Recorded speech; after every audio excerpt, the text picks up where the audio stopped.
Mr. Jeremy Fisher by Beatrix Potter.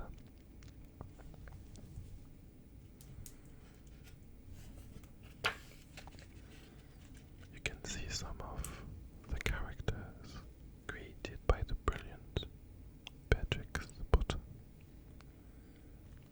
Mr. Jeremy Fisher. This is Mrs. Dicky Winkle.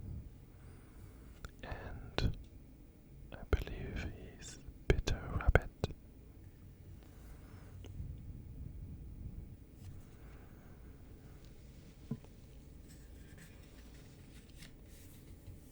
Here he is, fishing.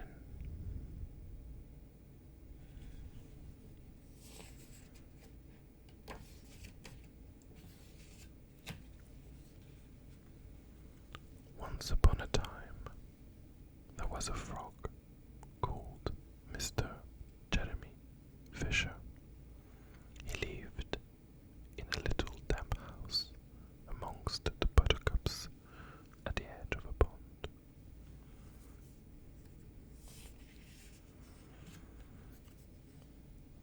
The water was all slippy, sloppy in the larder and in the back passage. But Mr. Jeremy liked getting his feet wet. Nobody ever scolded him, and he never caught a cold. Lucky him.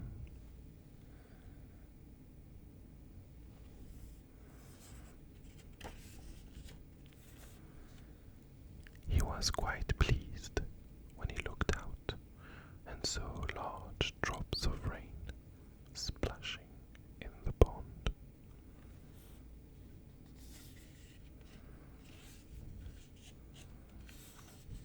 I will get some worms and go fishing and catch a dish of minnows for my dinner, said Mr. Jeremy Fisher. If I catch more than 5 fish, I will invite my friends Mr. Alderman Ptolemy Tortoise and Sir Isaac Newton. The alderman, however, eats salad.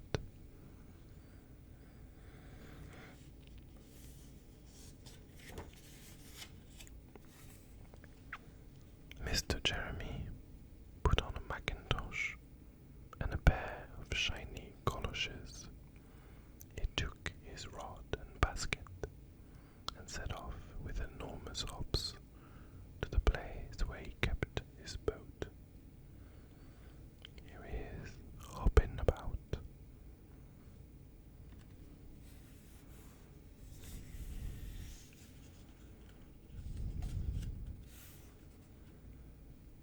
The boat was round and green, and very like the other lily leaves.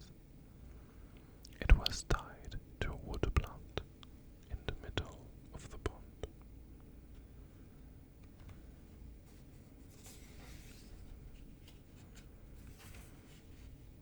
Mr.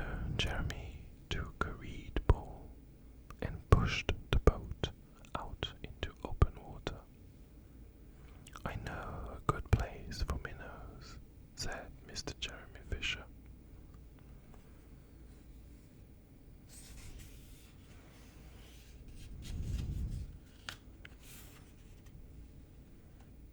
Mr. Jeremy stuck his pole into the mud and fastened the boat to it. Then he settled himself cross-legged and arranged his fishing tackle. He had the dearest little red float. His rod was a tough stalk of grass. His line was a fine long white horsehair, and he tied a little wriggling worm at the end.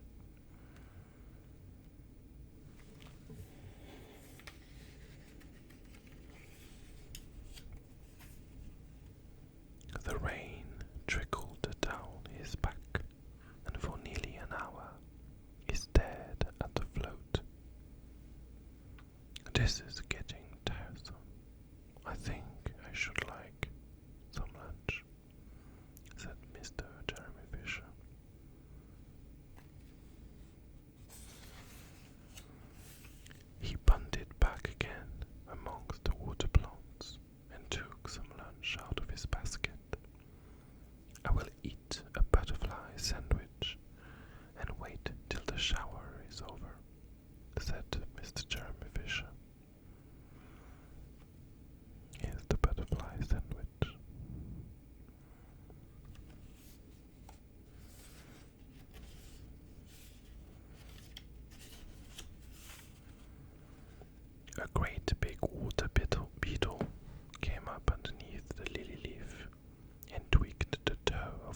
his goloshes. Mr. Jeremy crossed his leg up shorter, out of reach, and went on eating his sandwich.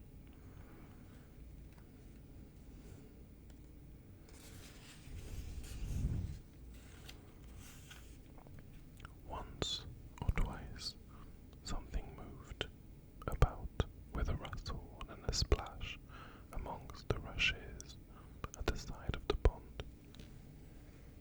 "I trust that is not a rat," said Mr. Jeremy Fisher.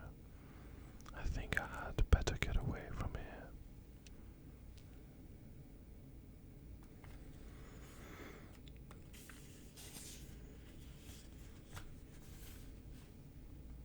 Mr. Jeremy shoved the boat out again a little way and dropped in the bait. There was a bite almost directly. The float gave a tremendous bobbit. "A minnow! A minnow! I have him by the nose!" cried Mr. Jeremy Fisher, jerking up his rod.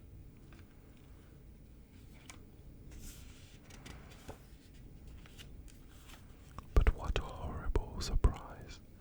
Instead of a smooth, fat minnow, Mr. Jeremy landed little Jack Sharp the stickleback, covered with spines.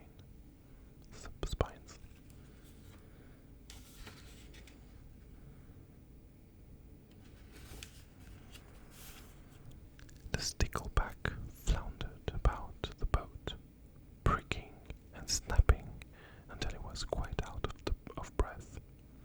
Then he jumped back into the water.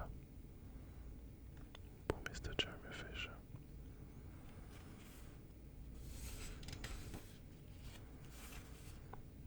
And a shoal of other little fishes put their heads out and laughed at Mr. Jeremy Fisher.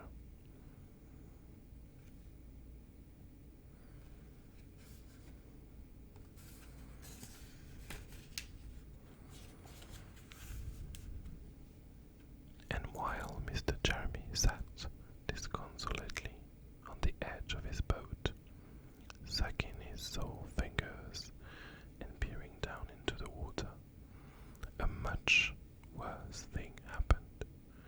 A really frightful thing it would have been if Mr. Jeremy had not been wearing a mackintosh. You can see the very threatening fish coming below. A great, big, enormous trout came up, kerflop with a splash, and it seized Mr. Jeremy with a snap. Ow, ow, ow. And then it turned and dived down to the bottom of the pond. Look, you can see poor Mr. Jeremy Fisher.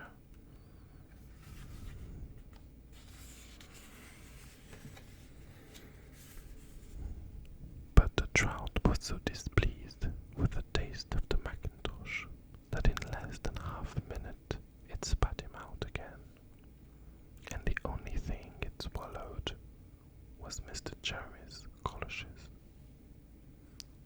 Whew. He was very lucky.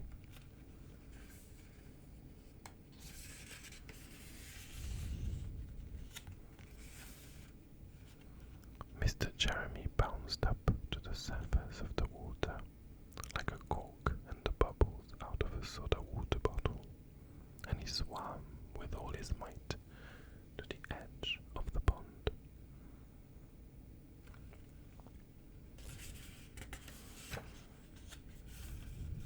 He scrambled out on the first bank he came to, and he hopped home across the meadow with his mackintosh all in tatters.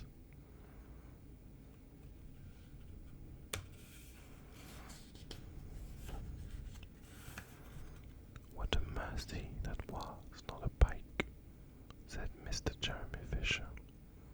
"I have lost my rod and basket, but it does not much matter, for I am sure I should never have dared to go fishing again."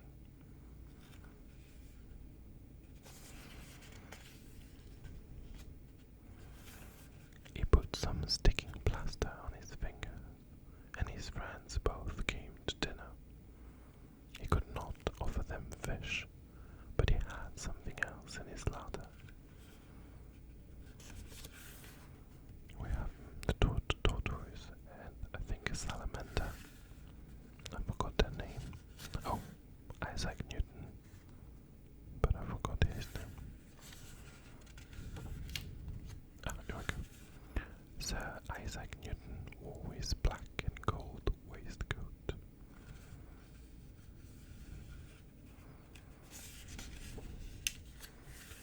And Mr. Alderman Ptolemy Tortoise brought a salad with him in a string bag.